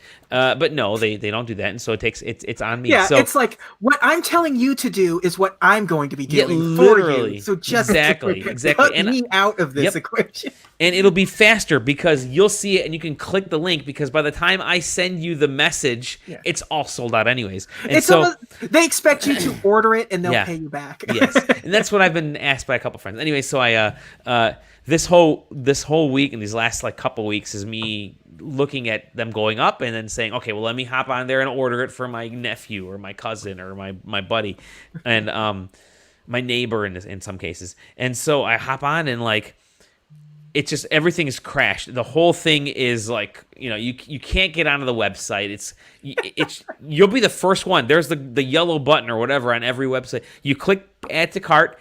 It's in your cart. Okay, click. You add your credit card and then there, all that stuff's there, and you go to purchase and it says we're experiencing difficulties or this is no longer available. Oh God! And then Meijer yesterday or a couple days ago, Meijer said, we're gonna sell ours at midnight or whatever it was, 12:01. I think it was Thursday night or maybe it was Wednesday night. Something like, oh shit, I'll hop on there and give that a shot too. So 12:01, I think I got on there at like 11 because there was actually a queue on the Meijer's website. And so I got on there at 11 and my queue time finally ran out at like 11:45 and I was able to get into the main Meijer's website. I'm like, oh, okay, cool. I'll just mosey on over to the PlayStation 5 part and just keep refreshing the screen. And it showed you how many people were waiting in line ahead of you. 77,000 people were in line ahead of me just to get into the Meijer website. And then when I found the PlayStation page, there was yet another queue for that. So there was like a queue it was like the inception of queues. And that, it was supposed to be at 12:01, but that came and went, and they actually, they pushed the time back to 12:15, and then the time went to 12:25, and then 12:35, then 12:55, then 1:25, then 1:55. They were having technical issues with Meijer's website and kept pushing the time back, and apparently, I'd gone to bed at like 1:30. I was playing games and fell asleep 1:40. Apparently, at some point, I had actually made it into the queue. Like, it was my turn to purchase the PlayStation 5, but I was already asleep. And it was probably like 3:30 in the morning for all I know. But the whole process has been utter trash. Utter garbage. Back in the summer, this is only tangentially related because it reminded me of it. As Disney did a 65th anniversary of Disneyland online event for annual pass holders. Mm-hmm. And they released a whole bunch of exclusive stuff that was going to be in the theme park, but because there is no theme park to go to, they were just going to put it up for annual pass holders to buy. And it was like, oh, it starts at 11 o'clock. So I got into the queue and it showed you how many people were in front of you in line. And it was like 177,000 people. It was just like, I'm God. like, and it gave you the breakdown of like what was selling out when it was selling out. And I got to a point where I just was like, I'm not interested anymore. Yeah, exactly. I have enough Disney stuff. This was just going to be to get some 65th anniversary Disney stuff. Mm-hmm. And the thing that I really wanted sold out. So, but I committed to staying in the queue, and I got to like 5 o'clock. So we're hours into this thing. Wow. And the browser crashed. Oh no. And put me back at the end of the queue. Oh, my and I'm just Lord. like, I would have been fucking livid. It was that was a fucking disaster. I could just imagine shit. it's the same shit with this PlayStation stuff. It feels like it's all the same system that doesn't work, but they keep using it. So I would like to say that all of us, I think we all have PlayStation 5s, right? Yes. Yeah. And all of us were able to secure orders and didn't go through the sort of scalping or anything that. It was a painless situation. I got the tweet compared to what it is now. It was I'm incredibly thankful that I was one of the people that was able to order it before Walmart put up that set that was early. I managed to get one in there. A couple orders got canceled, I guess, from that. So thankful that I wasn't. It's, in some ways, it's funny in two aspects, right? Because there's one where it's like, welcome to what is hard to find tech and hard to find anything. Whether it be tickets to a concert that's huge at a venue or something like that, or, these consoles, the SNES Mini was a perfect example of this, back a couple years ago. It's funny that there's a brand new generation of people where this is the first time they've wanted something really, really bad, and it is impossible to find. Now, obviously, we are now entering into a realm of people using bots, and managing to order 35 PlayStation 5s and then scalping them on eBay for $200. That coordinated $2,000. Did you see that article about the coordination? There's there's groups that are on Discord and Reddit and all that kind of stuff that coordinate. I think one of the groups had 200 plus people on there, and just on pre-order day alone, they all coordinate. Basically, you pay a fee, a monthly subscription of $500 or something crazy like that. And everybody pinpoints on whatever's the hot item. Started with shoes, and now then it became video games and everything else. And they all purchase it, and they just divide up the winnings essentially at the end. So if you get it, great, you just keep trying. If you don't, you don't. But they're the ones that are always in always in line. It's not even, they don't even need the bots. They just have bodies to throw at these.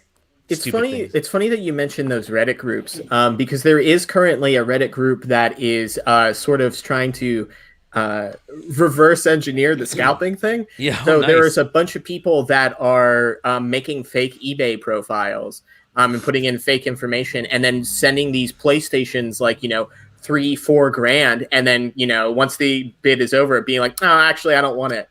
So you're getting these people that are like, "Ooh, I'm going to get a big payday," and then the auction is canceled. And they have to go through and try to do it again. And some of these people that have 40 odd PlayStations are going to have a hard time sort of moving that sort of inventory if that's happening on every single one. Now, I feel bad because there's definitely some people that are I bought 2 of them. I don't need one. I'm going to put it up on eBay. And, maybe some of this stuff is happening to them. Or even it feels weird because, I'm currently moving, so I can't purchase one of these that I, get in contact with. And we have Wario, we have other sort of sources that sort of give us a hot tip on where some of these consoles are available and stuff like that. And I can't help get them into the hands of people that actually want them. And it also it feels weird being oh, hey, you want to pay me $50 for helping you figure this out, because without me you'd be 50,000th in queue and aren't getting one until February. And that's the other thing is people got to understand production takes a while. Like some of these PlayStations were probably made in August, if not earlier than that. So we're going to get to, and it was a worldwide release, except for I think Europe got it like a week later. So these consoles are just, they're going everywhere. Like they will eventually get to the point where you can walk into Walmart while you're shopping for groceries or whatever. And there's a PS5, going to grab it today. But whether that happens in January or if that happens in March is really the big question right now. Yeah. It's you look back at like what some of the terms some of the words and phrases and things that the publishers and the platform makers were saying, which is like, we're gonna have stock, we're gonna have plenty of stock, we're pumping them out right now. They were saying that like all summer since like spring. The rumors that the Xbox was already in production last January, and completely false, because the PS5 right now is outselling the Xbox in terms of mind share, I should say. It has actually been easier to find an Xbox Series X, definitely a Series S. The Series S is almost readily available even on Microsoft's own website right now. It's popped up on Best Buy like 100 times a day, and rightfully so. I think that's a good stepping stone. But they had time to get the stock to pull this together. Something that you see, and I'm looking at my phone right here, right? Yeah. The iPhone had a leak. There were a couple leaks early on, but they were able to pump out millions of these things. And these are complex pieces of hardware. They have screens. They have all the kind of shit in there.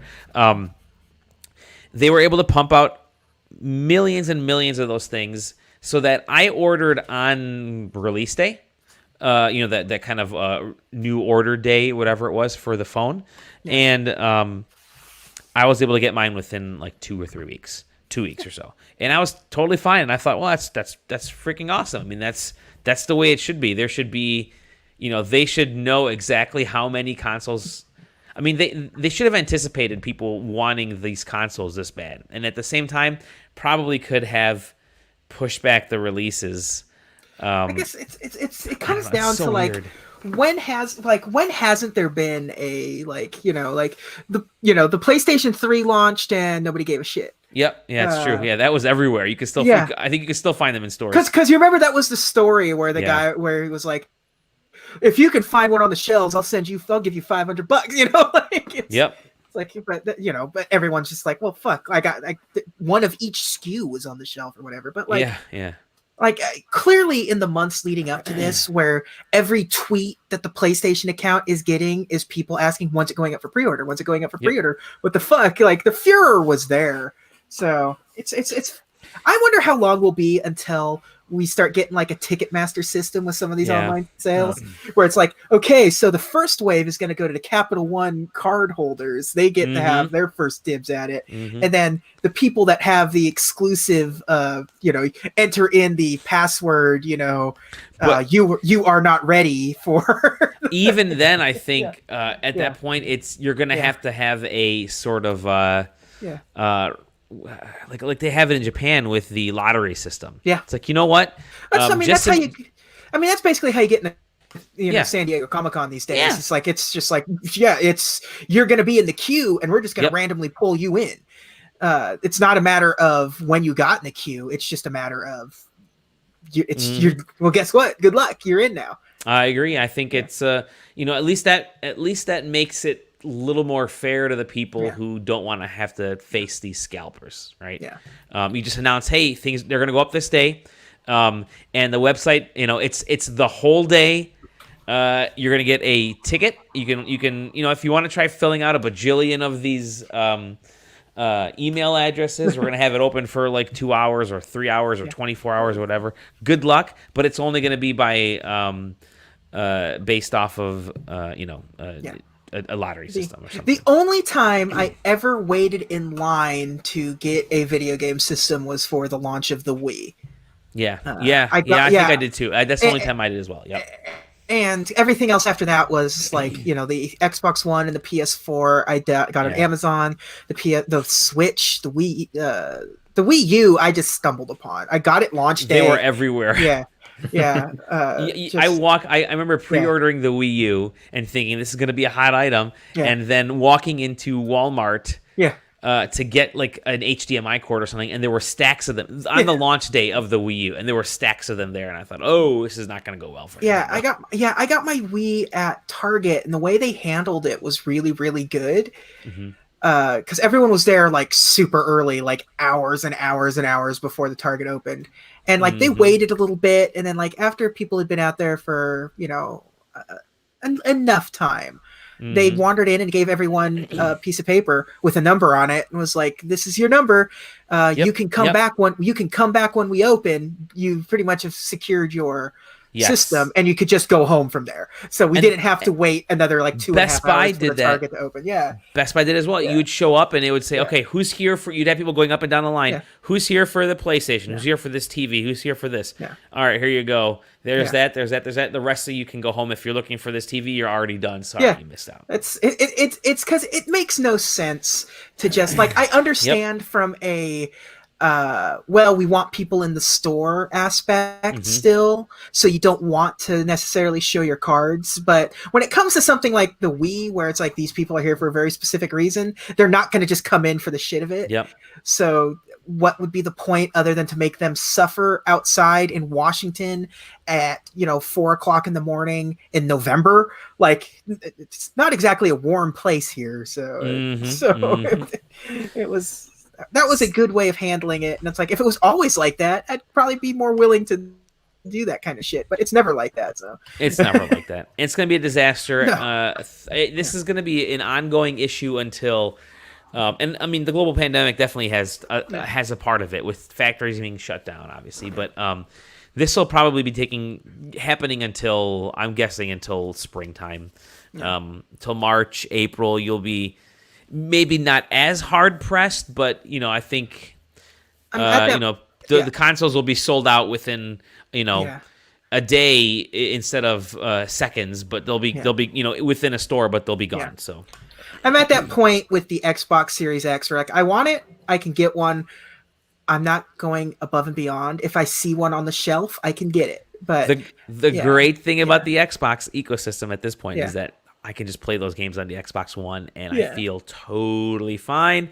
And I'm okay waiting for the Series X because I got I got a $22 or $20 Game Pass 3 or 4 month subscription again. So and I have the One X, which is still a beefy system. That's nice. So to just and it's not like with the PS5, there was some gimmicky stuff that was like, all right, if I'm going to get one, I'm going to get the one with the gimmick. Honestly. So and by the time the PS5 and the PS5 is available again in April, that's when the Switch Pro will be arriving anyway. So you're kind of screwed. Real quick, other news, just a couple quick bites here. There's Neo: The World Ends with You has been revealed. I couldn't say that. So it's a sort of like a prequel to The World Ends with You, or a sequel. I don't know, a pre-sequel. Who knows what they're calling it? But it's a new World Ends with You game coming to the Switch and the PS4 summer, and it's still got that graphics, like that kind of real graphic style that the game is known for. But now they've gone to sort of this 3D world, and it makes me say, like, this is how to do it, developers of 13. This is how you keep the essence of an original game and make a sequel. But this is that's coming out. Square Enix announced the news. It stars a character named Rindo, and he enters the Reaper's game, an event that could change the fate of his world and the world. So I'm genuinely surprised that they never just put out the mini game, the Tin Pin Slammer, as its own little standalone thing somewhere. Just for $2 you can get it on your iPhone and just play Tin Pin Slammer. Another game that's coming out that has been remastered, just announced today, is the Saga Frontier. Sega, Square at the time, but now Square Enix. They're remastering the RPG classic Saga Frontier, also coming out summer 2021. It's a 1998 RPG. I bought this game back in the day thinking, oh, cool, it's another Square Enix RPG, and I like the 2D pixel on pre-rendered background look. I'm like, this is it. This is perfect for me. And I played it, and it was too open-ended because you could select from one of the 7 characters or whatever at the time and kind of run a story, and things sort of interweave, and I'm like, oh, I need something more linear. I couldn't handle it. After having played Octopath Traveler, I mean, this is the precursor to like the Octopath Traveler and a lot of those types of games. So it's funny to see how Square, like, when it comes to like remastering Final Fantasy games, they're like, who gives a shit? They just toss them out there. It's like, hey, fuck this. Here's Final Fantasy VI, but we ruined the visuals of it. We ruined it completely, suckers. Like, they haven't done that yet. The Final Fantasy VI, have they? They did it 4 and 5. I know Chrono Trigger got fucked. Yeah, too. Chrono Trigger got screwed. Secret of Mana and all those. But, yeah. That Secret of Mana remake was a fucking bummer. I was so excited for that. When you play it, it's just like, oh boy, you stripped every ounce of sort of joy out of this thing. That's why I had the collection. The collection of Mana is so much better. So much better. I played the Final Fantasy Adventure on that, and I love it. And then finally, the last little bit, it's a slow news week, obviously, but the last little bit of news was the Last of Us TV series has finally been officially greenlit by HBO. So that it was actually announced earlier this year that they were working on it, and they were going to be putting, they basically had the pitch to HBO, but they hadn't started working on any production, anything ready. And they didn't have anything for it. They just said, hey, we want to make a Last of Us. We're pretty sure we're going to make one. Here's the people that are, some of the folks that are involved. Now they've got the full green light, which means people are in place. There's contracts in place. Casting is beginning. And it's set for a full series and probably film through 2021. I don't think you'd see it until at the earliest, the end of 2021 or the beginning of 2022. The way TV production works, there's a good chance this isn't a series until 2022, 2020. That's the way. Especially depending if they're doing it all at once and how big if it's an HBO show. The budget could be something else. I don't know how self-contained it's going to be. I don't know if it's just going to be like it's a limited event or if they're actually going like a Walking Dead route. If they're going a Walking Dead route, that means the budget's going to be kind of a little less just to make it more annual. But I love The Last of Us games, but I don't give a shit. I'll watch it. I think I said it when we were talking about Last of Us Part 2 and everything, and talking about sort of like writing in games in general. It's like Last of Us Part 2 is a great story for a video game, but if you adapted that story into another medium, if you put it as a movie or as a TV show, it would just be a fucking miserable story. It's bare bones of a story. So depending on who your writing team is, it'd be great if you could flesh out sort of that universe. But at the same time, it's not that different of a universe of stuff that's already on TV.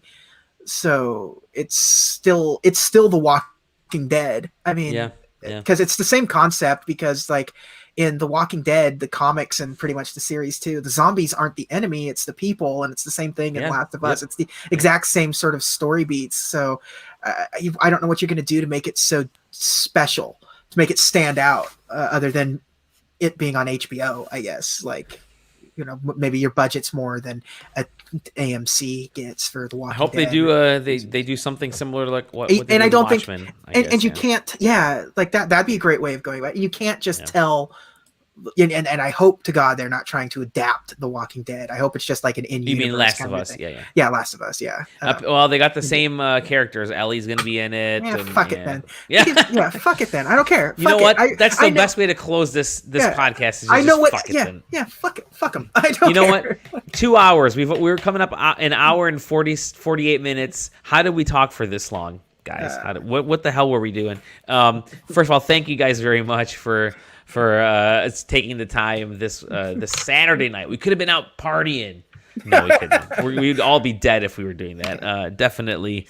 But thank you, listeners and viewers. Thank you for taking the time to hang with us, spending some of your Thanksgiving break with this trio of great young lads here. And with that, we wish you guys a great rest of the weekend, I should say. We will see you next week on the SideQuest. You can find us at sidequesting.com as usual. Yada yada yada. SideQuesting all over the place. If you're watching us on YouTube and Twitch, you know where to find us. But please rate and review wherever you are. Follow on Twitch. Follow on YouTube, rate and review. That really does help because we get those analytics back, and then we can tell if people are actually watching, and then if the podcast networks will kind of help promote us a little bit more too. So that helps. Please do that. Tell your friends. That always helps. We need you to can get find us all individually. we need to get all up in that algorithm. We totally do. Let us help create the algorithm that you want, because you don't want Facebook's algorithm. You definitely don't want Twitter's algorithm. You can find us individually. I'm at Dolly Domovsky. Sam, you can find him on sidequesting.com looking at some cool games and hidden behind until we actually get the technology to mimic Fox McCloud's face. We're going to see that. As soon as I get new internet, I will be broadcasting from the future, Nice. and we'll hopefully actually hook up a camera. When's your move-in day? Right now, my closing date is December 21st. Oh, wow. So you're like Christmas. Holy moly. Yeah. So, it'll be a fun one. I'm hoping to get a hold of my local internet service provider before then and have him show up on the 22nd. As someone who's moved recently as well, call them ahead of time and say... Because they're going to be swamped that week. Yeah. They are going to be swamped. I got fucking lucky when we moved because our internet and cable is the same company here. Mm-hmm. But it's not Comcast. It is like a city-owned thing at the time.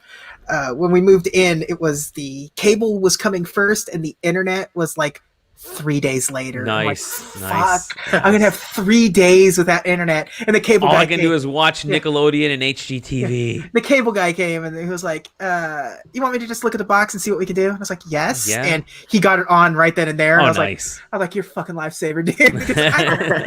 The cable isn't for me. I don't give a shit about any of that. I need that. I need those. I need those pipes wide open. I need those pipes open.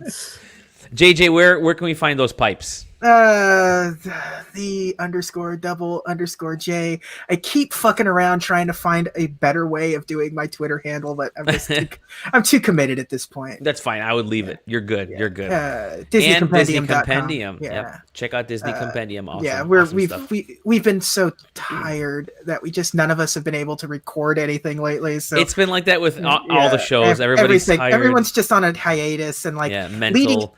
Leading up to the election, it was like I'm just so mentally drained, and now like post-election, it's like it's the holidays. I'm too mentally drained. Yeah, it really is. It's like a 1-2 punch.